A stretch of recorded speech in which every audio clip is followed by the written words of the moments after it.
Өзүбүз жөнүндө айтып кетсек, биздики 2005-жылы уюштурулган Ак Сарайды ушунда ачканбыз. Баягы кичинекейден эле баштадык. Азыр Кудайга шүгүр, асыл тукумга жетип, таза кандуу кылып, элдерге колубуздан келинче жардам берип, осменение боюнча, бадаларга букаларды берүү боюнча, жайыттар боюнча кылып атабыз. Анан өзүбүздүкү ошол негизинен баягы илгертеден эле айтылат эмеспи, баягы таза тамак жешибиз керек. Анан ошол мен ошол эки именно ошол жол менен келатам. Менин оюмда дагы ушу шаар боюнча где-то бир 20дай чоң точкаларды буюрса ачам. Түстөн түз ошо чарбадан келип сатылганга. Анткени именно бул ар бир санитардык талапка жооп берет. Анткени биз малдын туулганынан баштап баягы ургаачыларын тукумдукка коебуз да, эркектердин өзүбүз бордой баштайбыз. Ошондо бордогондо баягы бүт вакцинациядан өтөт, таза мал, жайлоого барат. Негизи ошол экиндей таза продукция болуш керек. Спрос жакшы эле кетип атат, аябай жакшы эле, элдер ыраазы болуп кетет. Биринчиден баягы мен жанатан айтып кеткендей, сөзсүз түрдө продукция таза болуш керек да.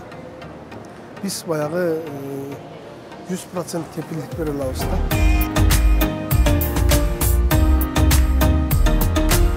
Мисалы, негизинен биздики этти баягы такай күнүнө 1-2 туша кетет. Атайын кечинде бата кылып союлуп, анан мындай разделка кылып өзүнчө магазинден сатылат. Анан ал халалдыкта туруш керек. Анан ярмарка болгондуктан биз этти охлаждение болот. Анан чапкандан кийин морозильникте 2 саат турат эт өзү. Андан кийин вакуумный кылабыз.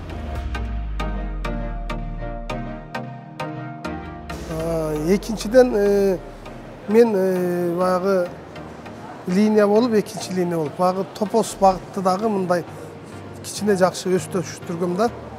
Топоз багыты азыр бизде 1000дей башты кылам. Анан баягы уруктандырып турам. Ал өсүнчө чоң жолу бар, топоздуку эл үчүн баягы Аксай өрөөнүндө өсүнчө үйүр менен жүрөт. Анан аны дагы мындай жалгыз жөн эле баягы көбөйтүү максат эмес. Ал дагы именно топоз бул өсүнчө жакшы асыл тукум болгондуктан бул Кыргызстандагы бренди эң таза эти болуп саналат. Ушундай выставка кылып, ушу организаторлорго аябай чоң ыраазычылыгымды билдирип кетем. Бул жерде бүт хозяйство, ар кандай бүт чарбалар келип атат. Бүгүнкү күндө действительно могу ярмарканын болгон себебинен биз үчүн аябай жакшы чоң эле мүмкүнчүлүк болуп атат. Анткени ошого окшогон чоң мамлекеттин өкүлдөр келип атат. Баягы Кыргызстандын этин алганга аябай эле баягы Арабиядан жана башка мамлекеттерден, Россиядан кызыктар экен.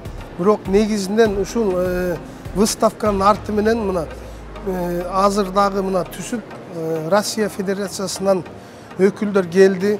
Алардын атайын чоң ассоциация бар экен. Головейдин племенный хозяйствонун бүт Россиянын эмеси боюнча. Ошолор менен мен баягы келишим түздүк. Мен кол коюшуп, Кудай буйрса, ошону мен именно баягы Головейдин 100 баш биринчи экспериментальный кылып алайын дедим. Ал именно баягы муздак жерге, тоого адаптированный мал болуп атат. Карды тээп, жыл бою жайытта жүргөнгө.